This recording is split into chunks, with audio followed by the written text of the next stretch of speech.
I've just returned from Iran and an encounter with possibly the most powerful single individual in the world today. I have only 2 arms. But the strength comes because what I represent to my people, if they like it or not.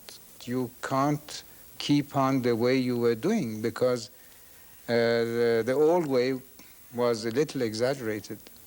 Do you think our inflation in the Western world is our own fault?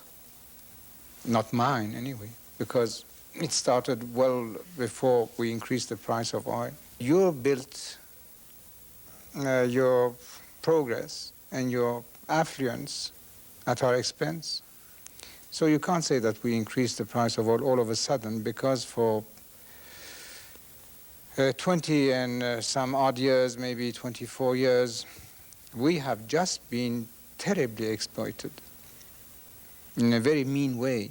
But weren't you a kind of partner to that exploitation when you signed the oil agreement of 1954, for instance? Well, we had no choice. What else? We were starving, and we had to start doing something to build the country. We had no choice. They dictated to us, they decreased the posted price of oil when all the price of commodities in the world were on the increase. And they were telling us, well, take it or leave it, and we had to take it. Now, things have been put right, and the price of oil is still so low that you have not yet started to mine your coal mines and liquefy the coal and gasify the coal, or even go in a big way in the development of your nuclear energy and find any other sources of energy. But how much does it actually cost for your country to produce oil? In Canada, it costs us a great deal because we have to get it out of the Arctic. We have so many natural barriers to it. But you're just pumping it out of the sand as you've always pumped it out. I don't think that this is a very fair question, because you are paying more your workers, so you have the right to ask more for your oil. And furthermore, then you are blessed with other things. For instance, you can grow wheat so cheap because you don't need any irrigation. You get all the water from the skies. You don't have to spend any money on the irrigation of that, when we have to do it. And that's why you and the Americans are feeding the world with your wheat. And all of a sudden, your wheat that was sold for $60 a few years ago, you sold it for $245 last year or the year before. So your question, I don't think, is fair. What you're trying to say is that we are asking more for our commodities the same way that you are. Yes, exactly. And why? I don't know why you think that you are superior. Do you think that we generally suffer from that, the feeling that we are? I think that you are, so far, maybe, but probably you will change. Why will we change? Because your eyes are opened. Fundamentally, you are not unjust people. You have just been living in an unjust world for so long, but you will accommodate with the new realities of the world. We won't be pushed around. We don't wish a war. But if it is imposed on us, we will not shrink.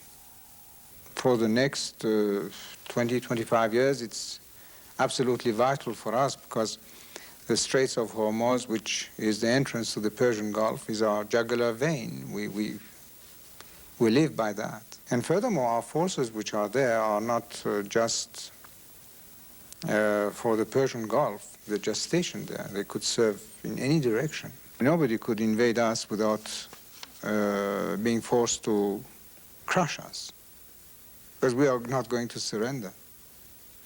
What excuse will you have to come to these oil-producing countries? It will be barbaric, without any precedent in the world, the worst imperialistic movement that the world had ever known. How could you do that? And it's strange that it's absolutely normal for other countries to have even more arms than we have. And you start to talk about our force when you find it so obvious and normal for other countries. I can't quite make this out.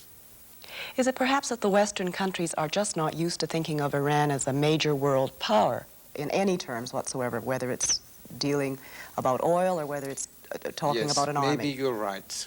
But they will have to cope with this development soon. You're noted as a very strong authority figure in Iran, and yet you're extremely popular with the people. Somebody said to me that if there were a referendum held tomorrow, 90% of the people would vote yes for the Shah and all his policies. Why then do you need to be so authoritarian if you have this kind of popular support and warmth towards you? Well, first of all, it's more than 90%. Secondly, what do you call authority? To enforce the law? To make such fantastic, drastic changes without bloodshed? If you call this authority, I don't think that my people mind that. They want it. It's been said that there are some 20,000 political prisoners in Iran. That's not true. We have about 3,000 and not more. Some people have even said that there are between 25,000 and 100,000 political prisoners. You deny this? Do I deny it? First of all, it's our business and not any of their business. But the truth, the reality is that we have not more than 3,000. And how do you define political prisoner? These Marxists. Does torture happen in Iran? Well, this is a question that was put to me more than once, and which I don't like at all. Because it's so ridiculous that I don't have to answer that. But for the sake of this interview, I will say that we don't have to torture people. This is the way that unsophisticated organizations were doing things. We are as sophisticated as you are now. Sophisticated in methods of interrogation. Yes. So that torture, fingernail pulling, people being toasted in wire mesh, which we were reading about in the English papers. English papers. There is one paper, and I find this disgusting.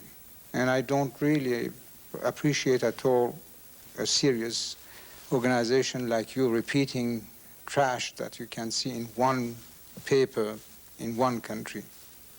Why do you have even to repeat that? It has, because it's been very widely reported, and the Sunday Times in Canada anyway is not considered to be a trashy paper. That article was trash if you read it from the top to the bottom. So you categorically deny that? Yes, and I don't have to deny it because it's none of your business, but I do.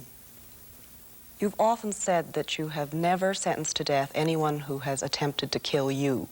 How many attempts have there been?